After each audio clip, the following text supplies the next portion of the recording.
Thank you very much for joining us, everyone, today. We're holding this session as a direct result of more than 200,000 people who've signed the petition to extend maternity leave by 3 months with pay in light of COVID-19. And it's an especially timely session because this week we are marking Maternal Mental Health Week. And this year it's focused on supporting mums during difficult times. So today we're looking at maternity leave, the experience of new parents and babies during what is a particularly challenging time during this national crisis, which we are experiencing. So the Petitions Committee has received responses from more than 20,000 people who signed the petition, and they've come back to tell more about their experiences, and almost 25,000 comments on the House of Commons Facebook thread. It's a record number of responses, which shows how much interest there is in this subject. And we're really grateful for everyone that's taken the time to tell us their experiences and share their ideas. So it's already very clear that coronavirus is causing great concern for parents about social contact, access to advice, and about what returning to work will mean. And so before we start with our questions, I just wanted to ask each one of our witnesses who is here today to just introduce themselves first. So if I call you each in turn, so we have James and Jessie. Hi. Hi, I'm James. I'm the petition creator. This is my wife, Jessie, who's currently on maternity leave. So that's the reason behind starting the petition. Great. And Bethany? Hi, I'm Bethany. I signed the petition and I'm with my 5-month-old baby, Jaden. Welcome. And Emily? Hello, I'm Emily. I have a 5-year-old little boy. I struggle with postnatal depression and I've set up Happity, which is an online platform to primarily connect parents through baby and toddler classes. Thank you. And Professor Means? I'm Elizabeth Means. I'm a developmental psychologist and professor of psychology at the University of York. And my research focuses on infant-mother interaction in the first year of life and its role in predicting development over the course of childhood. Great. And Dr. Adams? I'm Dr. Cheryll Adams. I'm the Executive Director of the Institute of Health Visiting. Okay, thank you very much. So we'll start with questions to James and Jessie, who started the petition that we're talking about today. And also I'll come to you, Bethany, next to ask about, why you signed the petition and what your concerns are. And then I will come on to our expert panel. And we will hopefully they'll have an opportunity to come back to you, James and Bethany, if you've got anything to feed in. So that's my hope. And we'll have to see how this goes in terms of time. So just to start with you, James and Jessie, what prompted you to start the petition to extend, and particularly to ask to extend maternity leave by 3 months? I think we'd spoken to a lot of people who were currently on maternity leave and who were sort of worrying about how they were going to do things at home to stimulate the baby. I mean, there's obviously a lot of baby groups out there, a wide range, baby massage, weaning, sensory things. And it's very, very difficult to do stuff like that at home unless you're educating it, whether you've got the money to be able to have the equipment to do it and, to find enough things to do. And the other part of it, obviously, mental health. And as a new mum, we're vulnerable and we need that support, not only just professional support, but peer support. When we're sleep deprived or whether we're breastfeeding, bottle feeding, especially as a first time mum, you sort of just go with the flow, and having that support when you are feeling vulnerable or, when you're feeling a little bit low or anxious is really, really important. There's a lot of people under the perinatal mental health team who I believe probably, would need that sort of support as well, not just for themselves, but with the baby and, family support as well, which obviously we're not getting at the minute. And although we are, incredibly lucky to be at home, fit, healthy with our children, there are other aspects that we would normally be getting that we're not at the minute. I think it's also important that... Oh, sorry. I think it's also important that obviously babies are, not getting the interaction with other babies. Yeah. They're not seeing any other members of their family, and there's the worry of nursery as well. Yeah. When we go back to work, what if we haven't had a chance to go and look at nurseries? And also, will our children or babies, how will they feel in a social situation if they're just used to whoever lives in a household? Especially if you're a lone parent with just one child, you're just used to all the time, and that must be quite difficult. And have you had a reaction from other people? I mean, I know we've had a lot of people sign the petition, which is why we're discussing it today. But from people that you know, what kind of reaction have you seen? We've had such a big reaction from a lot of people, and a lot of people supporting it. And when I've spoken to a lot of people who are on maternity, people are getting quite upset and quite distressed because they're not able to have that support. And to be honest, I haven't had any sort of feedback to say I don't really agree with that. Everybody is sort of on, you know, the same level in the fact that we're all worried about going back to work. I work in, you know, health, and I'm worried to go back to work because this might not have died down. I've got a little boy at home to think of. You know, it's all those things, and everybody's thinking exactly the same, socially, sensory, everything. So that's yeah, I mean, you've covered quite a lot in what you've said there about the type of things that you would be doing if you weren't in this lockdown situation. But what do you think are the key things that you've had to change as a result of being in lockdown that you would do differently if we weren't in this situation? And are there some things, though, that even extending the leave period can't actually resolve for you? Have you thought about that? I feel obviously we can't change what's happening at the minute. No amount of extension is ever going to change what's happening. We've just got to focus on the future and how we're going to cope with the situation in a minute. And as long as we're all well, that's absolutely fine.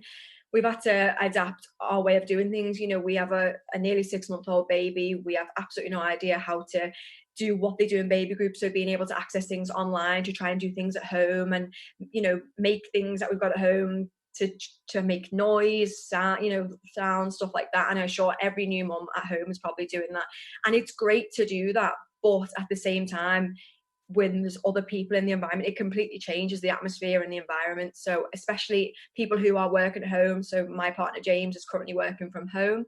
So it's difficult to have more than just me and my son doing, you know, the activities. And I assume probably a lot of people are thinking like that, aren't they? Sorry, can you repeat the question again? No, it's fine. I mean, that does answer the question. And the other thing I was going to ask was, beyond extending the leave period for maternity leave, what else do you think would you like to see the government possibly do, if they can, to try and support young parents or new parents during this period of lockdown, but also as we move into a period of coming out of the lockdown as well? Yeah.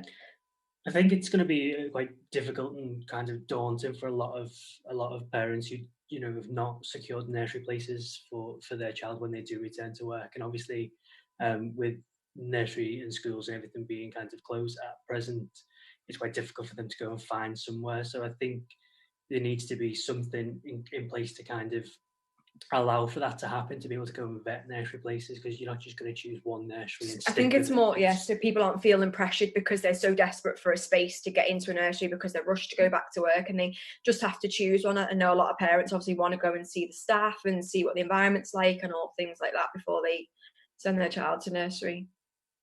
Yeah. Okay. And I was just going to come to you, Bethany, and just largely ask you the same question. So what made you sign this petition? How did it come to your attention? And what kind of reaction have you seen from other people to it? So the maternity, because of COVID-19, it's affected me massively, only speaking for myself, because I've worked really hard in able to secure a maternity leave in order to actually have a job to go back to.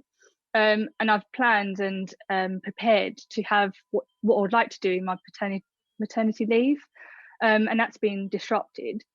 I'm not unable to get the support that I needed, like breastfeeding support, weaning support. I'm unable to weigh my baby. I'm unable to get the support in terms of how to bond with my baby. For me, my baby is the first baby I've ever looked after. So to not get the support for groups and parent and baby and professionals has been really, really hard. So what impact in particular have you I'll come back to you. What impact in particular have you seen by not being able to get that professional support in particular? I mean, you mentioned the breastfeeding, and that can be a really big challenge for a lot of new moms. And is that something that you've managed to resolve by yourself, or have you been able to get the support to get through that difficult time? It's been really hard. There's been times that I've wanted to quit and just go on to sort of formula feeding. I haven't yet, but it's been really hard. I'm at a stage where, with Jaden being 23 weeks old, he's to the point where he's going to be weaning, and he's definitely showing signs. And I have rang health visitors to get to support, but they can only give so much time over the phone, and I'm sort of winging it. I know that is parenting, but just to feel reassured by professionals. But and it's trying to find, I know there's online classes. I am attending one on Monday, but it's never the same to concentrate on your own with a baby, as I am now, onto this call, without able to go face to face. And I know it's all trying to make do, but there's risk of postnatal depression for us all, really. Yeah. Okay. Thank you. And just before I come back to you, Jessie and James, I was just going to follow up, Bethany, with what, other than extending maternity leave, are there other solutions that you think would support new mothers in particular, but new parents during this period and as we come out of lockdown? So I just feel just extending the maternity leave would really help in terms of able to support our baby to the real world, because my baby hasn't seen anyone since he was 3 months old. And it was a slow process to the start of coming out of hospital, because I had a traumatic birth. So I've not been able to get the support and able to deal with my wounds, basically. So it's been slow progress. So I just want to get the support just to enable my baby to be introduced to the world better. But also, I think the nurseries need support, because while we're in this crisis, there is a lot of redundancies, a lot of issues with nurseries, because they are privately owned. We don't get really, what I'm told, we don't get help until they're really 3 years old. So we have to go to a private nursery. What is the ratio of that? Because of COVID-19, how can you social distance from a baby that needs nappy changing, that needs feeding, that needs constant care? So what is the future of nurseries? And where I am at this moment, there is an overpopulation and not enough nurseries. So what does that extend to our future and able to go back to work, to get the support? So I think nurseries do need a massive support and able to get a good PPE, good funding as well, to enable to get us at the end of our maternity, to be able to go to work safely, knowing that our baby's fine, but also that you can't introduce your baby to the nursery too. So because of COVID-19 and social distancing, you can't go to an introduction day, you can't wean him in, so by hour, 2 hours, 3 hours before you leave him for a whole day. You can't go visit nurseries, so you have to go by word of mouth or preference of others. So you can't have your own opinion on a nursery to then go and find out. But also the nursery that I was looking into is actually still being built, and it's been it probably won't be built by the time I have to go back to work. So I don't know what's going to happen, but I do feel that the government could help with the family in able to find out where do we go in terms of when we go back to work. So what nurseries are around, what help can we get, and can there be funding and able to get some classes to help with developing our baby and getting support with the means of what we can only do at the moment. Okay, thank you very much. I was just going back to Jessie and James. Did you have something to add to what you'd said previously? It was just something little to agree with Bethany, talking about breastfeeding and confidence, especially for mums who've not long had babies, confidence in going out, confidence to breastfeed in public or in baby groups, or even just to go and drive in the car. I know a lot of people who did struggle with that, and obviously when they were getting back on their feet, we've gone back into lockdown and it's been stripped away again. So it was just agreeing with absolutely everything that Bethany's just said. Okay, yeah, okay, thank you very much. So I'm going to call Mike now, who's going to put some questions to Dr. Adams, I believe. Thanks, Chair. I thought it was to all of the panel, but Dr. Adams is great. So it's purely simply if they could tell us a little bit about their roles and how the lockdown has affected their work, please. Okay, so Inevitably, the work of the health visitor, which involves a lot of home visiting, has been affected quite significantly. Health visitors are quite innovative, and it maybe took them a couple of weeks to get on their feet with doing things differently. They are tending to do a lot of video calls, which are okay up to a point. It will never replace home visiting. They do risk assessments. So if they're concerned about a family, they will try and still see that family, but they do a risk assessment first. They generally seem to have access to PPE if they need it. To be honest, wearing PPE and trying to form a relationship with somebody is a complete disaster. So it's not at all an ideal solution. But they have found other solutions. We've been very lucky with better weather, and where people have had gardens, sometimes they've socially distanced in the garden, or they've asked the family if just the mum can be available if they can socially distance in the house. So quite a lot of creative solutions. Some health visitors are running drop-ins online. And they're actually also running sort of weaning classes, some, but obviously it varies. It depends on where you are. I mean, what I would say to all those who've spoken is, do contact your health visitor and find out what's available, because there's a lot available. I think, unfortunately, the sort of response to the whole COVID lockdown has been, oh dear, I mustn't trouble the A&E, I mustn't trouble GPs, I mustn't trouble health visitors, I mustn't trouble my midwife. But actually, all these services are open. They're different, but they're there. I mean, a lot of health visiting services, probably almost all, for instance, have set up phone lines for advice. And if you leave a message, somebody will get back to you. The service in some areas isn't as well resourced as it was. Some health visitors have been called away. They've been redeployed more onto the front line or into other areas when things were really very difficult. They're beginning to come back now. So the service has been stretched, and it's certainly had to learn to work in different ways. But we're hearing some very positive stories, as well as obviously the challenges that are being faced. Thank you. So what about the impacts of coronavirus on the lockdown on maternal mental health, and what effect is that having on children? I think it varies from family to family. In some families, having dad at home, and particularly if he's furloughed, who can actually focus on the new baby, might be a bit of a treat. And it's an unusual situation, and that's great. For other families, it's extremely difficult to find yourself at home alone, particularly if you're perhaps a single parent, or your partner, as has been described, is attempting to do a job whilst there's a baby and a toddler running around. I think when mums are alone, loneliness is a really difficult thing with a new baby, and that's been extremely well described. You have many moments of the day, really, when it's helpful to talk to somebody and to get information. You're just wondering what's going on, and you just like to pass it by somebody. So if that goes on into days and weeks, and you don't have good access to support, again, obviously many families are Skyping, Zooming grandparents and friends, and obviously that helps a lot. They're using online forums, and they help enormously. But the days are long. I mean, anybody who's been a mum at home knows just how long the days can be, particularly in the early days when you're not terribly sure about what you're doing. Yeah. There has been a result of that. Health visitors are reporting more depression.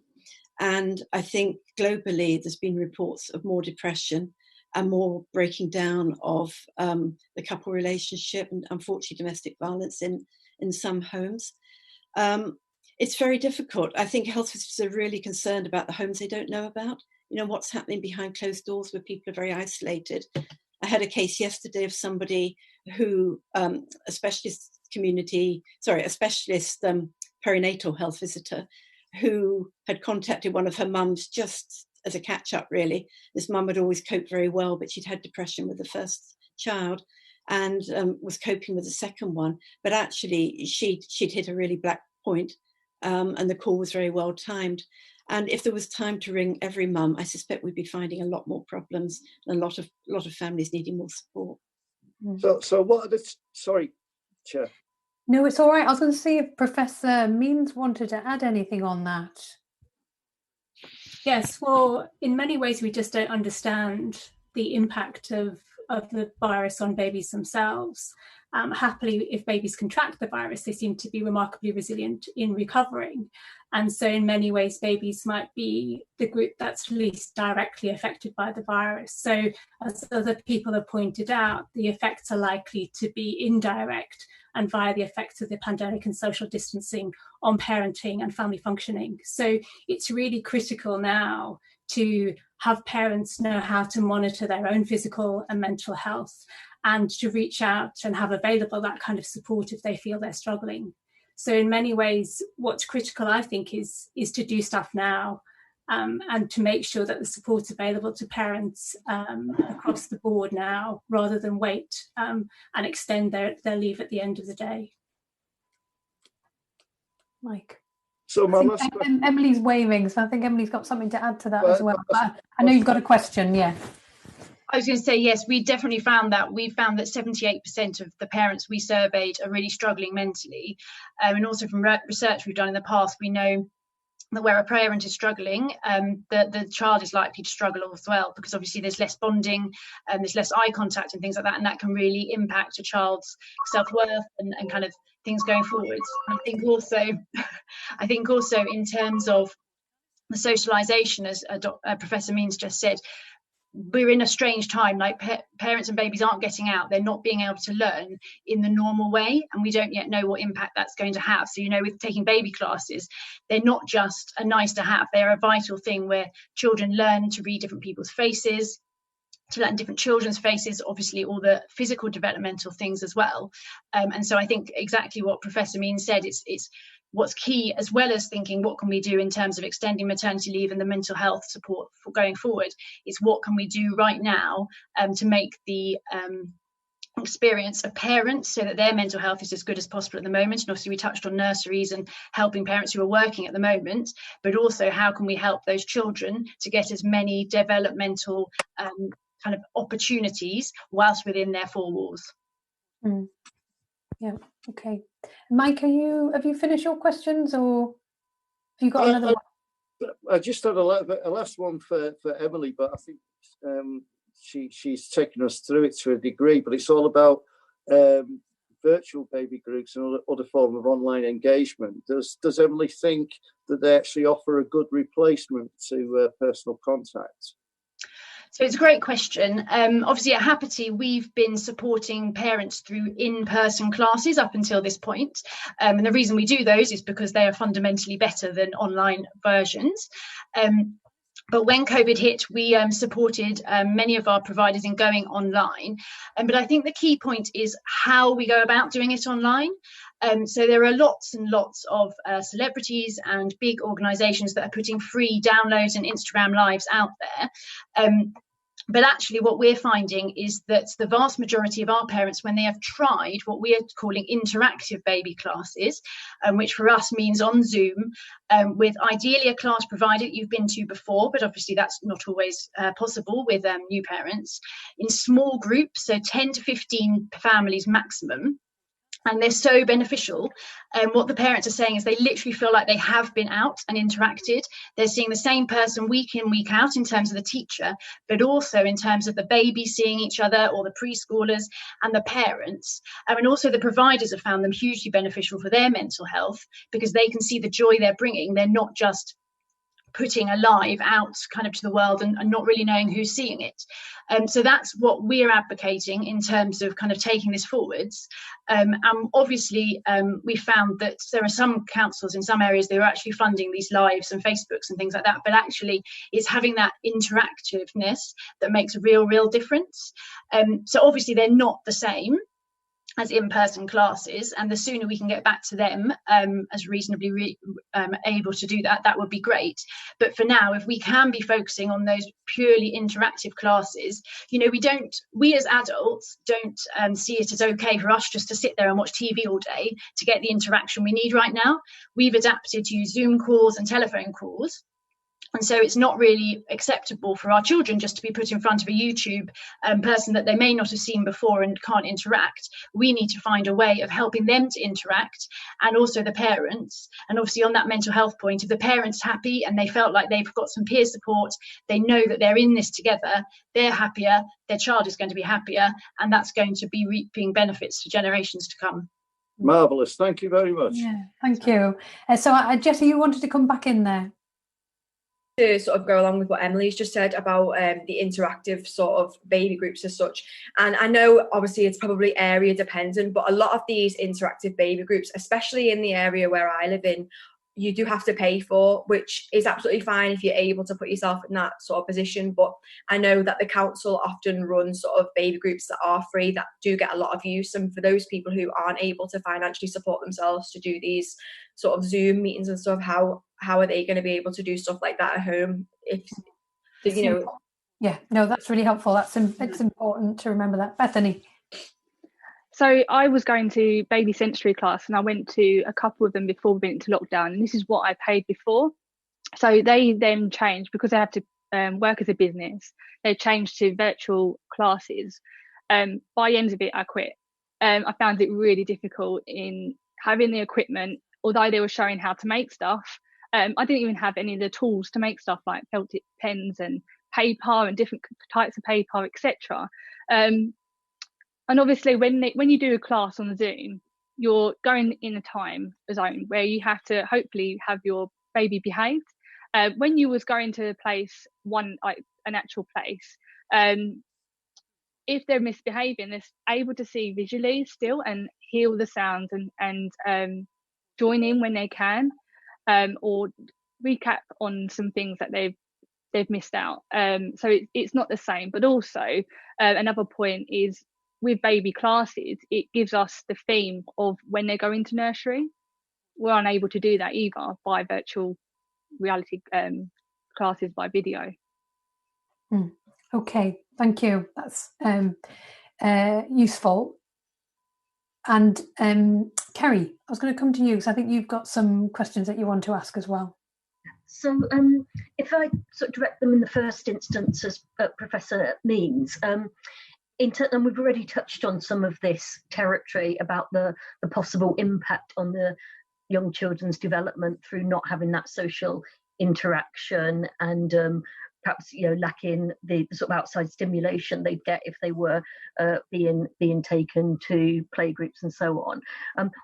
Could that have lasting consequences, or what problems are we potentially storing up if children are missing out on some of these crucial experiences in their sort of formative years?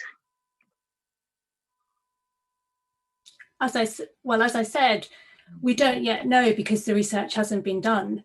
I think in some ways, though, it's important for us to try and take the baby's perspective here, because at any time, a baby's social world is going to be relatively limited, even in comparison with toddlers, because they can't walk or talk. So in many ways, if a baby's living in lockdown, they're not going to know all of these social opportunities that they're missing out on. So I think what's important for parents to recognise is that the science tells us that what's really important for children's subsequent development is the quality of the interactions they have with their caregivers, primarily their parents. And of course, one thing that we still can do under lockdown is interact with our babies. So I think in many ways, parents can be reassured that babies don't need this large social group that they interact with. They can probably catch up with that. And certainly we know that babies are very adaptable. So I think in many ways, the science reassures parents that they're not going to be as impacted by the lack of social interaction as perhaps the parents are. That's more of an issue for toddlers when they're actually acquiring certain skills and speech and everything like that. And it would be more of an issue when the children are a bit younger, a bit older. Yes, and so and indeed school children who can't physically see their friends or have the normal activities they go to, or they just recognise that there's something very bizarre about social distancing. So those sorts of effects may influence how children understand social relationships, but it's, as you say, likely to be toddlers and older children, because they recognise the difference now, whereas babies don't know any different, and it's just normal for them because they haven't experienced what we would consider to be the normal social world. I see Emily wants. Shall I let Emily come in? Sorry, I'm taking over from the chair. I think Emily wants to come in though, so and then I'll ask my next question. Yeah. Yeah, I was just thinking, I mean, obviously I'm not a professor or a doctor, but as part of my involvement with Happity, I remember speaking to a lady called Diane Dean, who talked a lot about the lack of bonding between a parent and a child as a result of maybe mental health issues. And that she talked about the hypothalamus and the amygdala and the kind of development of those being stinted, and that there were some studies saying that that could affect your kind of emotional well-being, and particularly they were finding that for children who have been in this situation, of which of course many more may be right now, if parents are more likely to struggle with mental health, they're actually seeing anxiety in girls and depression and anger in boys at the puberty kind of stage. And I think whether that will be replicated here, obviously it's impossible to say, but I also remember hearing there was some Stanford research that she talked about in terms of there being links with cortisol stress levels and obesity later in life as well. So I think whilst there isn't anything obviously specifically related to research in this area, there are studies that have been done between kind of parents and children where there have been severe mental health issues, and I guess my concern would be that that could be something that we could see, but probably not for 15 years to come, and therefore obviously doing as much as we can now is imperative.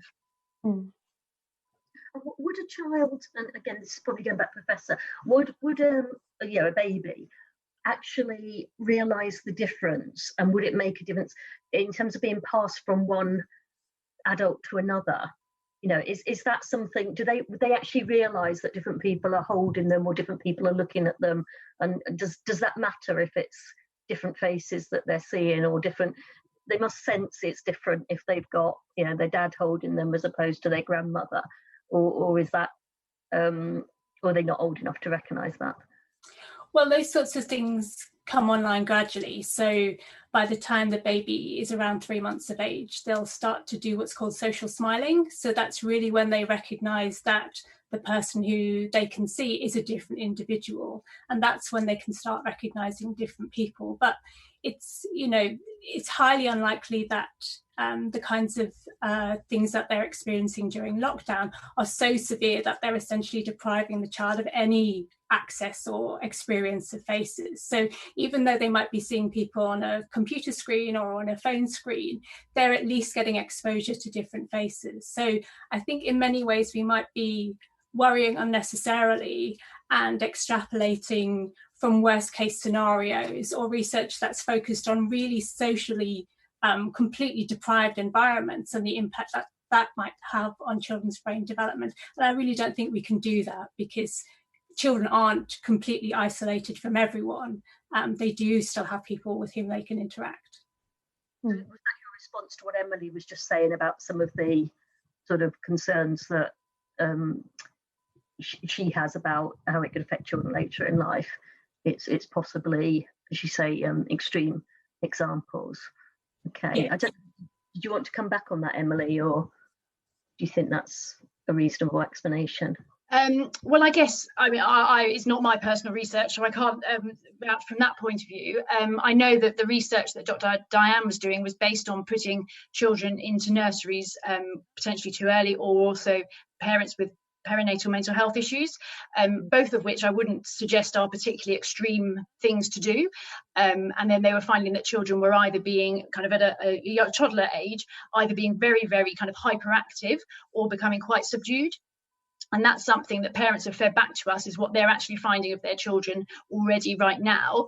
And worryingly also of slightly older children, and I've found this with my son as well, getting to the point now where they don't really want to talk to their friends on FaceTime. We were doing some FaceTime play dates because they're just not used to being around them.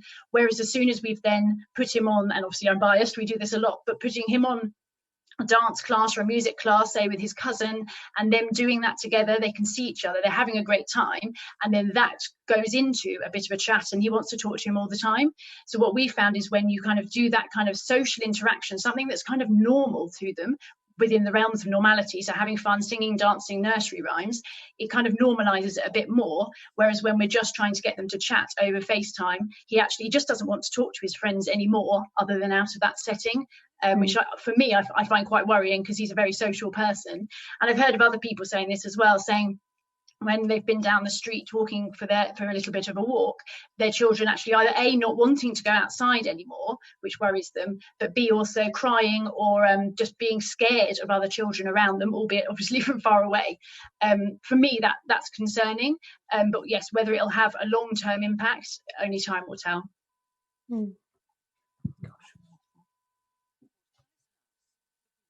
Sorry, Kerry, have you got another question to ask?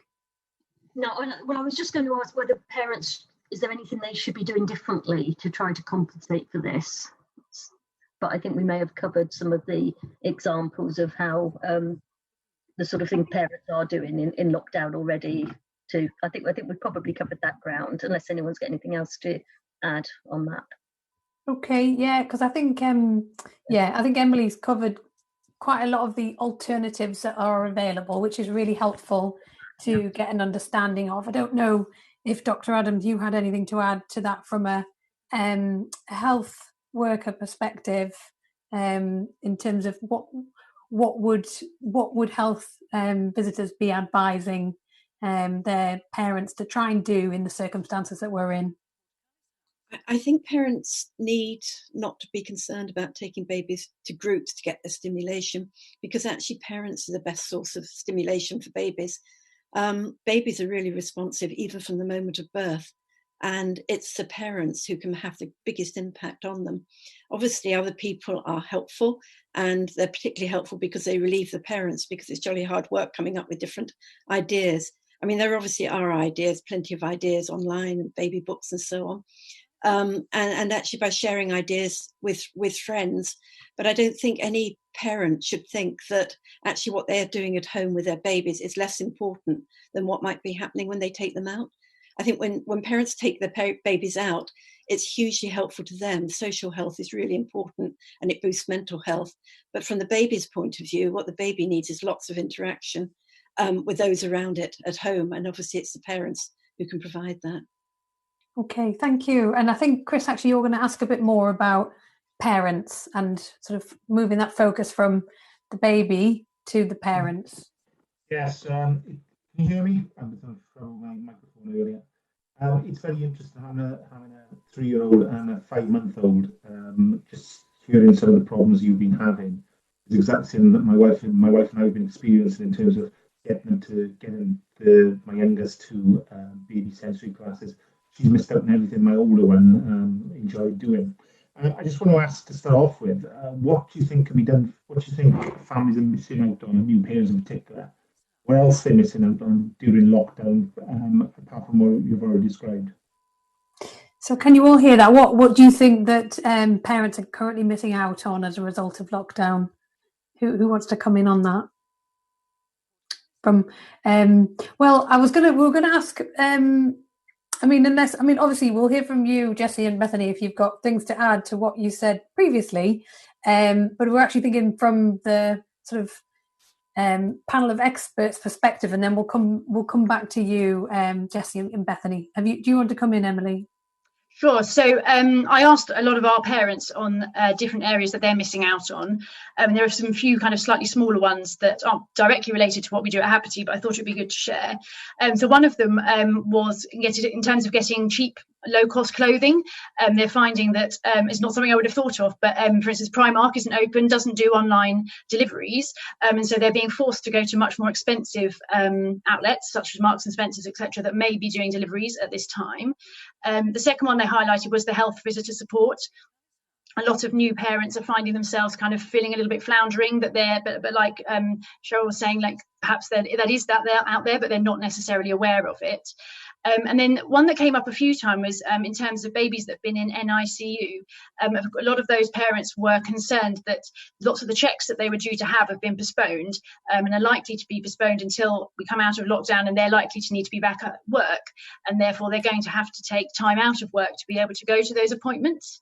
And there was also concerns from that same group of parents about if we are looking at extending maternity leave for all parents at the moment, and we should also be opening that bigger can of worms and looking at whether we extend maternity leave for those parents who've had children in an NICU, because obviously, as one lady put it, sitting watching an incubator isn't kind of doing anything beneficial for the child or the parent in terms of bonding and mental health and things like that. So I thought that was really interesting. And what our parents are definitely saying is that it's anxiety, panic attacks, depression, suicidal thoughts, divorce, I think someone mentioned earlier, that they're really struggling with. And that's, I think, that's parents on a wider spectrum, and I think that's where this petition kind of overlaps into parents on a wider spectrum. Obviously, parents coming off maternity leave, it's 10 times worse because you've got to get over that huge transition period of going back to work. But if we can do something to help all parents maintaining their mental health right now, because a lot of parents, I mean myself included, are trying to juggle 2 jobs and homeschooling potentially multiple children, and I think that's really the concern I have, is that parents' mental health is, a lot of them, they're saying, you know, they're literally at breaking point, and they don't quite know how to go on like this for much longer. And then it's particularly the parents who have had a small child in the last few weeks, but they're not getting that bonding time with their child because they are having to homeschool their other children, and that's a really, really difficult situation to be in. And I think it's them particularly that are looking for that extension, and them particularly that we're obviously trying to help through the classes. Gosh. Yeah, no, I mean, I was going to raise that actually, that I think one aspect that people haven't probably considered is that not only do you have a brand new baby to care for, but some parents are not only caring for a toddler or an only child, but they're trying to educate that child as well. And I mean, I've heard stories of the older child doing quite dramatic things to get more attention away because they're not getting enough, because the older child is getting all of the focused educational input, because that's what parents are having to do at the moment as well. It is a big issue. I'm pleased you raised that. And then the other bit I was just going to add for you, Dr. Adams, is that I think one of the challenges, I think, for health visitors is so often, I mean, their work is really to go into homes and visit and be able to sense and get a feel of how that family is. And sometimes it can be quite an intangible thing. And I know that health visitors use their intuition and just their experience. And and I know from my own experience, you think you're fine, and then the health visitor can arrive, and all of a sudden you realize actually things aren't going quite as you thought they were, and you do actually need a bit of support and help. So I think the challenge is that quite a lot of parents possibly don't feel the need to reach out, and they don't realize that the support that actually they could really benefit from, if that normal interaction was in place, then it would become apparent. And I think that's one of the big challenges. And would you agree with that? Yes, absolutely. It's very interesting with mental health issues. You know, you can get anxious, you can get depressed, and it can come out in ways such as being irritable at home and difficult to live with and so on. But actually there's something else going on there that needs help. So people don't always, mums don't always, and actually it's dads too, half as many, but dads also suffer with mental health problems in the first year of life. They don't always recognise themselves, and it can take skilled help. And actually having really quite a good relationship with somebody. So it's not about a first contact. You're not going to admit to somebody who's a stranger, perhaps, that things aren't great, and particularly that you might not be the mother you think you ought to be, because I think all parents lack confidence in the quality of their parenting, all of us, but actually the vast majority do an extremely good job, obviously. So yes, I think asking for help can be difficult. I think it's really important that health visitors have the contact with families. Unfortunately, health visiting numbers have fallen quite dramatically over the last 5 years. There was a cut to public health budgets, and that's impacted on the work that health visitors can do, and certainly on the number of home visits and the time available to form these vital relationships with people. And I think, you know, wrapping up in that, if somebody is experiencing a lot of problems at home, and the health visitor is able to sort of unravel that and help them sort it out, the benefits of that can be so long-term. for that child, for other children, maybe for the relationship staying intact, for the mother's mental health, and so on and so on. So it's time well spent, but it does require government investment to allow it to happen. And it might be a question of not necessarily having it immediately now, but having the time to have that once we start resuming normality again. And I think that's obviously what's being proposed in this petition. Chris, do you want to come back in there? Sorry. Yeah, the sort of biggest stress has been with us, speaking from experience, has been vaccinations as well. Has there been any feedback from your members about anxiety about making sure that vaccinations have been met, GP appointments have been going to as well? The second point that I think has been hugely beneficial has been WhatsApp groups, NCT groups as well, things like that. I was wondering, has that been a coping mechanism for your members as well? Is that for Dr. Adams again? Yes, that's for Dr. Adams, yeah. Right, I picked up the immunisation question. I'm afraid I didn't pick up the other one. That was about WhatsApp groups, developing phone groups like NCT and things like that, and those types of things as support groups. Have you seen, have they been helpful in any way? Okay. I mean, the message with immunisations is that they're incredibly important, that they're given at the right time, and GPs are definitely open. Practice nurses are being very innovative. They may do them in the car park rather than taking people into the premises, but they're doing them. And it's really, really important, because otherwise we're going to move from COVID maybe to a measles epidemic or worse still. So I think it needs to be a really strong message about the importance of immunisations. In terms of NCT have put their classes online, so they are available. I think all these support groups, each family is different, each family has different needs, and I think you have to find your balance as to what helps you. You may sign up to something and you think, this is actually making me feel worse, and then you try something else, and it's really in sympathy with providing the support that you need. So, I mean, my message to parents would be to try different things and find out where they feel they're getting the support they need. Quite a lot of the sort of national online parenting groups, mum groups, do have discussion groups where you can pose questions about things like, breastfeeding, postnatal depression, and so on. And they also have professionals working on them, providing answers.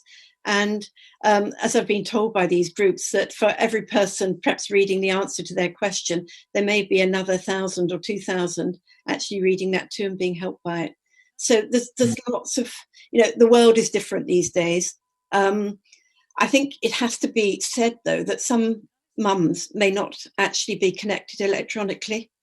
They may not have Wi-Fi, and they may not have a phone which is working. And I think this, this mustn't be forgotten. It's just not possible to get information to everybody online. And I was just checking this morning, but I mean, we've now got this horrible figure, I think, in the UK that a third of all families with a child under the age of 5 are living in poverty. And that was before COVID, and more people lost their jobs. So we just need to think about what the impact of that is, that, certainly in terms of communication and in terms of coping with small children, and actually worrying about things like food, because what you're going to worry about first is how you're going to feed your child. Rather perhaps than going out and so on.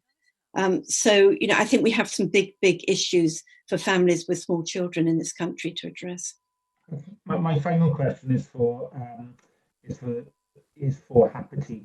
Miss Tredeget. Sorry, I'm careful with the pronunciation.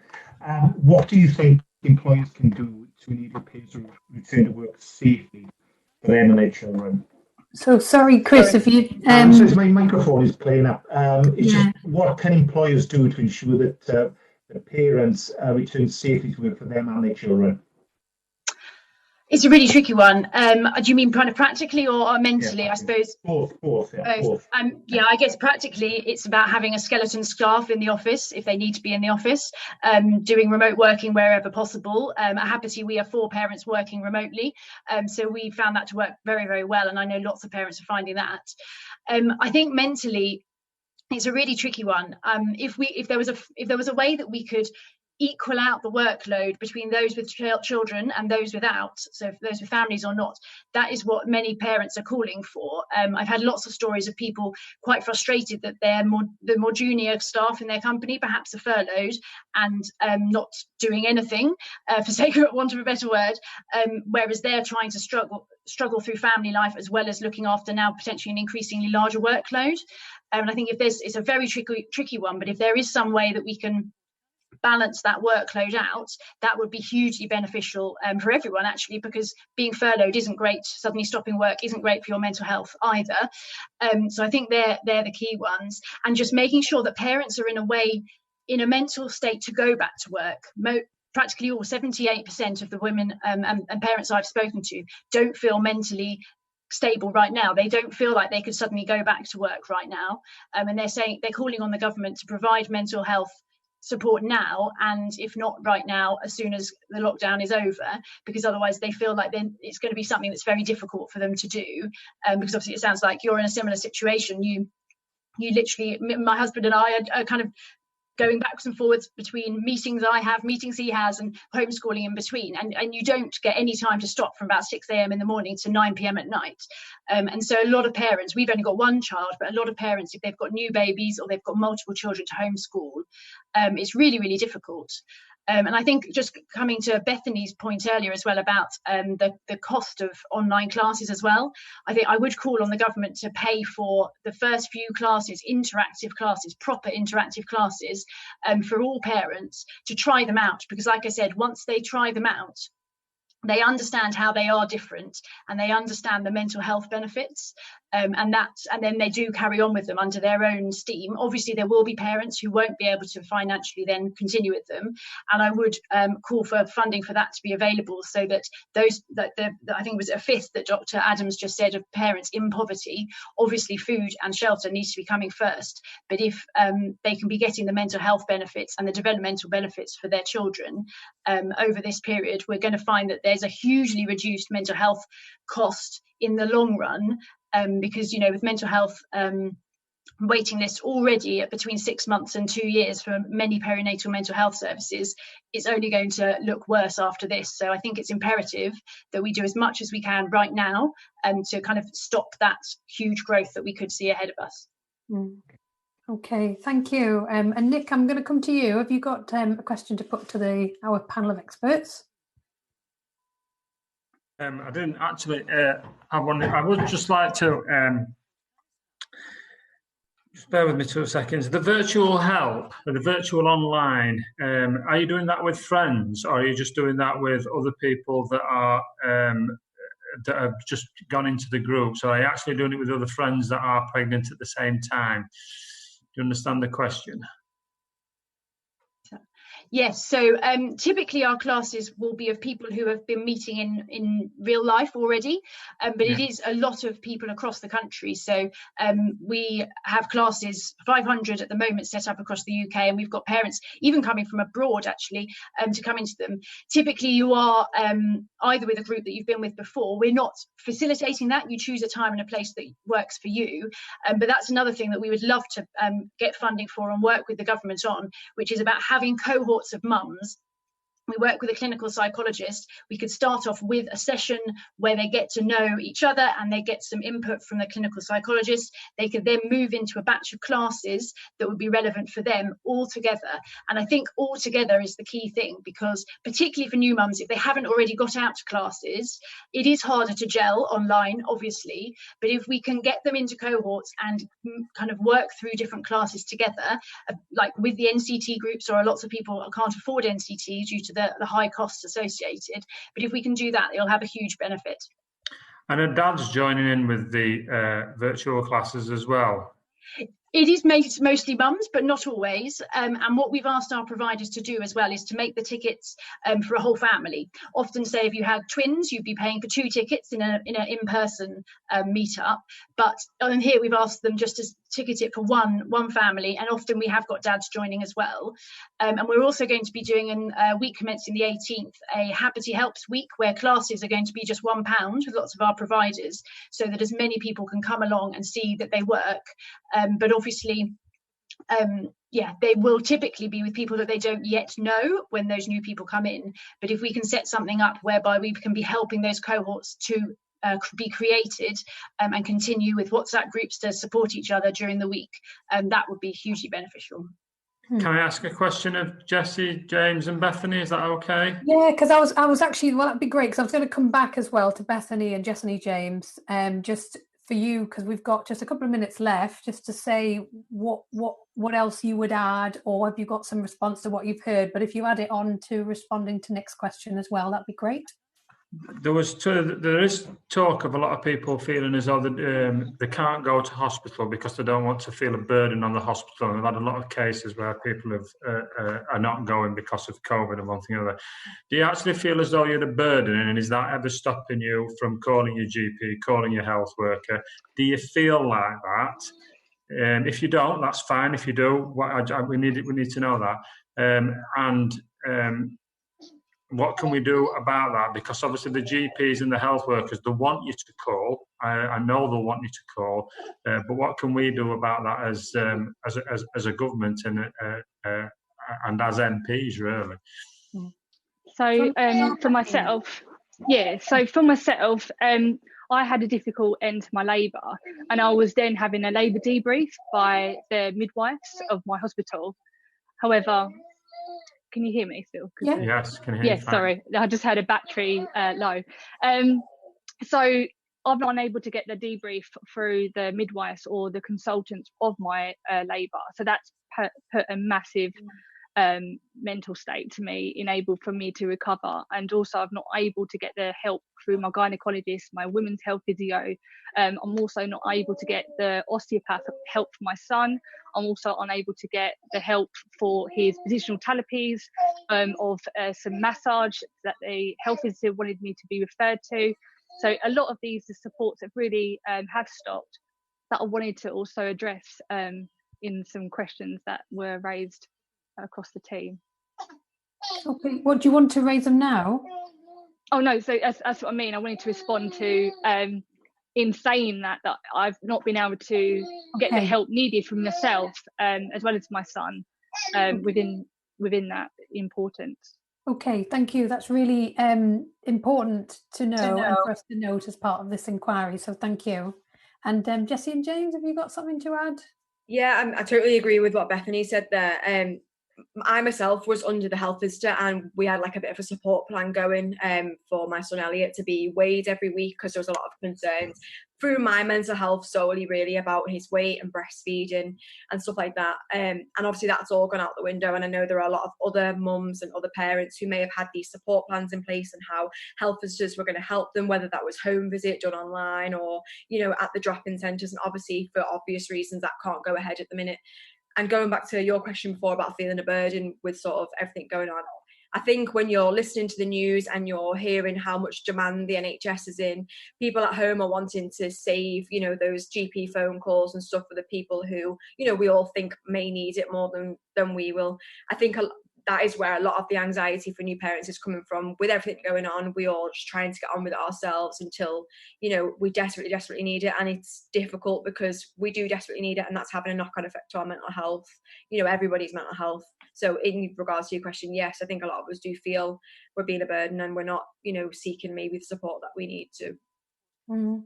Okay, well, we've run out of time. I feel like we've almost just scratched the surface on such a range of issues that we've touched on today. So I just want to say a really huge thank you to all of our witnesses today, and for sharing your personal experiences, which I think is never an easy thing to do, but it's an incredibly powerful thing to do. And you've done it on behalf of, you know, hundreds of thousands of people who have taken an interest in this issue. So so thank you very much for that, and for our experts as well for your input today, which I think has been really important. And I think one of the key issues, I think, message that comes out is that you must ask for help. If you feel you need help and support, then you know, do come forward and do ask your health visitor, your GP, for that support, and obviously, you know, flag up and shout up if it's still not able to be given, because it is so important. But I think in terms of what the government can do. I think there's been so many suggestions made today about making the furlough more flexible so that it can try and accommodate those who are furloughed and those who are still working a bit more flexibly. That kind of return to work process and how that's going to need to be managed, how the childcare situation is going to have to be looked at very holistically. And that's all tied in with the education and potential, well, at the time, whenever that is, that schools go back. And then I think that underpinning all of that at every stage has got to be the mental health of parents and of the consequent mental health impact on children and families as a whole as well. So I think we have touched on so much today. There's a lot to explore, I think, further. So if you've got more things you think come to you after this, then do email us, and we will take written submissions as part of this inquiry as well, because this will go on to inform what recommendations we may make to the government and feed in what has been said. So this isn't the end. You can still feed in your additional thoughts, because there hasn't been the time to explore as much as we would have liked today. But thank you so very much, and take care, everybody.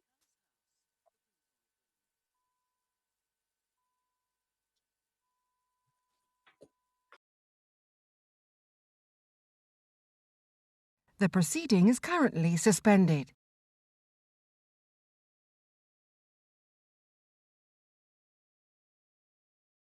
The proceeding is currently suspended.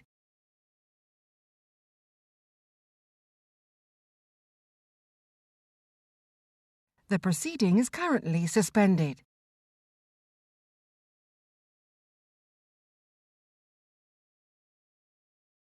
The proceeding is currently suspended.